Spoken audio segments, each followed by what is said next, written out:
I've often said here on the show, it's strange, isn't it, when politics and show business mix up. And it's very hard now to sort of differentiate between the two because you see so many celebrities sticking their oar in, don't they? You know, we've had so many of them saying, oh, if President Trump gets back in, I'm leaving the country. That's right, Cher. That's right, Miley Cyrus, all of these people. But they're still there, aren't they? You know, they never left, of course. They're just using it for publicity.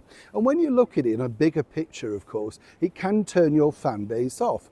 What I find fascinating, though, about this is this particular latest episode from a one-time much-loved movie star, George Clooney, shot to fame, of course, on ER. And now looking, well, let me explain. Morning, nice to see you. Thank you so much for your time today. Nice to have your company and welcome one and all brand new subscribers. It's fascinating what you find out from your colleagues over on the other side of the world, you know, because when you think about George Clooney, he's built a career on being literally gorgeous George, hasn't he? Well connected and of course made it big on television and then followed through with a few movies.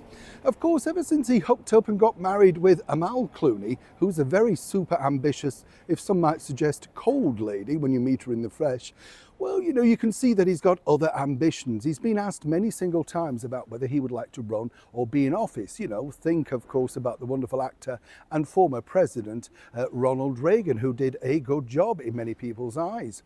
What was interesting here, though, George has always said no. But now, as we now know, he's come out and, well, very visually attacked the sitting president, President Biden, even though him and people like Barbara Streisand raised millions to make sure that he got into office. You see how this works. You see, there's a bigger picture involved. George has had his eyes moved towards a political arena.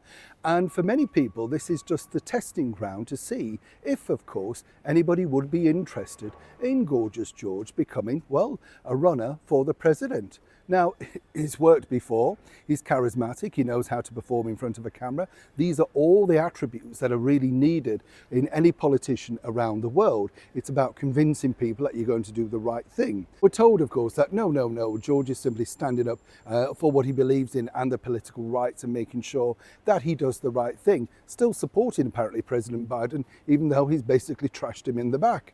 But no, there's a bigger picture.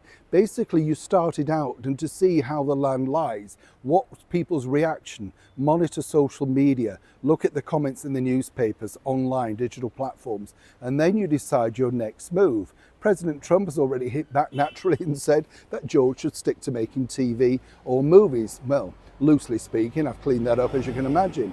But I'd love to know what you think to many people around the world who watch this show. Would George Clooney be your idea of a president? Is it a good idea that he's moving into this area?